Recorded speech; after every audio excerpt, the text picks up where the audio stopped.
नमस्कार साथियों, स्वागत है आप सभी का। आज हमारा एक नया अलंकार आपके साथ प्रस्तुत है, जो शब्दालंकार का ये पहला अलंकार होगा। इसको हम अनुप्रास अलंकार के रूप में जानते हैं।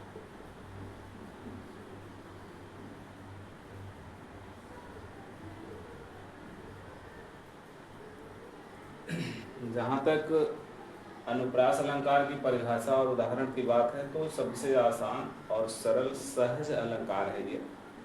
अगर इसको केवल इसके भेद को अगर नहीं देखा जाए, उपभेद को नहीं देखा जाए तो ये बहुत ही संक्षिप्त और आसान है, लेकिन अगर इसके उपभेद को देखते हैं तो थोड़ा सा ये बड़ा है।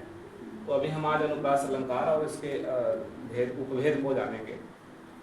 देखिए, पहले इसकी परिभाषा देखा जाए।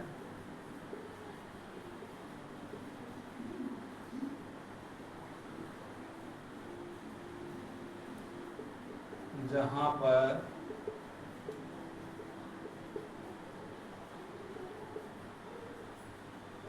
किसी वर्णों की आवृत्ति बार बार हो,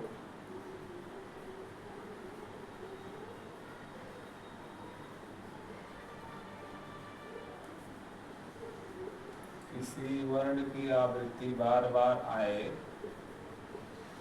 वहाँ पर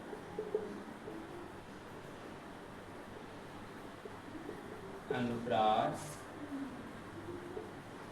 अलंकार होता है।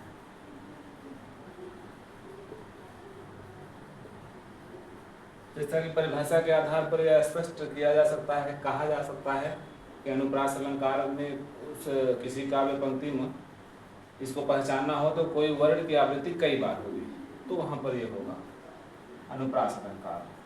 जैसे बहुत ही चर्चित उदाहरण है, सबकी जुबान पर यह रहता है कि तरनी तनुजा तट तमार तट तमार तरवर बहु छाए। अब इस काव्य पंक्ति में एक वर्ण कई बार दिख रहा है, बार बार आया, अनेक बार आया, कई बार, जैसे त वर्ण। तो यहाँ पर अनेक बार त वर्ण की आवृत्ति हुई है, ये पहला उदाहरण है। इस प्रकार से अगर आप और भी काव्य पंक्तियों में किसी वर्ण की आवृत्ति को तो कई बार देखें तो हाँ अनुप्रास अलंकार समझ जाइएगा। जैसे भगवान भक्तों की भूरी भूरी भगाइए ना। तो यहाँ पर हमें इसका शाब्दिक अर्थ जानने की बहुत आवश्यकता नहीं है कि इस काव्य का व्याख्या क्या है, बल्कि ये देखना है कि जो परिभाषा है उस आधार पर इसमें शब्द वर्ण की आवृत्ति मिल रही है कि नहीं। तो यहाँ पर भा शब्द कई बार आया है, भगवान में, भक्त में और भूरी भूरी में, और यहाँ भगाइए ना। बहुत ही आसान है, मैंने पहले ही बताया था कि ये शब्दालंकार बहुत ही आसान है। आराम से आप किसी काव्य की व्याख्या करने के बाद साहित्यिक सौंदर्य में, टिप्पणी में, काव्य विशेष में इसको लिख सकते हैं। बहुत ही अच्छा एक है कि मुदित, ये दोनों पंक्तियां तो बार बार आपको मिली हैं। एक देखिए रामचरितमानस का है कि मुदित महीपति मंदिर आए, सचिव समेत सुमंत बुलाए। जरूरी नहीं कि एक ही काव्य पंक्ति में हो, अगर हम अवधि भाषा में देख रहे हैं तो दोनों पंक्ति में देखने को मिला है कि मुदित महीपत मंदिर आए। यहाँ पर मुदित में म, महीपत में म, मंदिर में म, ये तीन वर्ण आए। यहाँ पर सचिव स, समेत में स और सुमंत में स, यहाँ भी तीन बार एक ही वर्ण की आवृत्ति हुई है। इसलिए कहेंगे कि यह अनुप्रास अलंकार 100% है। इसलिए इसको बहुत बताने की ज़रूरत नहीं है और मुझे उम्मीद है कि आप समझ गए होंगे। आप जहाँ भी देखिएगा आप लोग उसको लिख सकते हैं, समझ सकते हैं अनुप्रास अलंकार। अब हम आपको बताना चाहेंगे अनुप्रास के भेद। आपको मैंने शुरू में कहा था कि यह है बहुत सहज, बहुत आसान, लेकिन अगर इसके भेद को देखेंगे तो मुख्य जो है ये 5 भेद होते हैं इसके। जैसे देखिए, पहला है,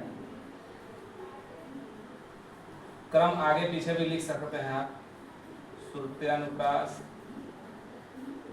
दूसरा है अंत्य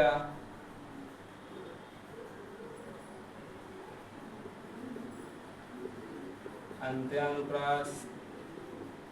तीसरा है छेकानुप्रास और चौथा है श्रुत्या, अंत्य, छेका और चौथा है आपका लाटानुप्रास। अब प्रतियोगी परीक्षाओं में ये 7, 8, 9, 10 तक तो है कि अनुप्रास अलंकार किसे कहते हैं, इसकी पहचान क्या है, या उदाहरण दे देंगे कि हाँ इसमें से पहचान कर लिखिए। लेकिन जब आप प्रतियोगी परीक्षाएं देंगे तो आप जरूरी नहीं है कि ये छोटा सा ही पूछें, आपको अनुप्रास के भेद और उपभेद भी पूछा जा सकता है। तो ये 5 प्रकार के इनके भेद होते हैं, जैसे श्रुत्यानुप्रास, अंत्यानुप्रास, छेकानुप्रास और लाटानुप्रास। 5वां है वृत्त्यानुप्रास। वृत्त्यानुप्रास। अब वृत्त्यानुप्रास के भी 3 भेद होते हैं। वृत्त्यानुप्रास के 3 भेद होते हैं, 1, 2, 3। एक है कोमलावृत्ति, कोमला वृत्त्यानुप्रास, और दूसरा है परसावृत्ति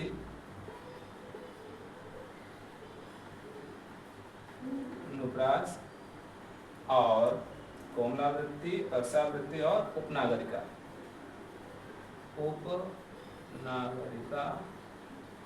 अनुप्रास अलंकार।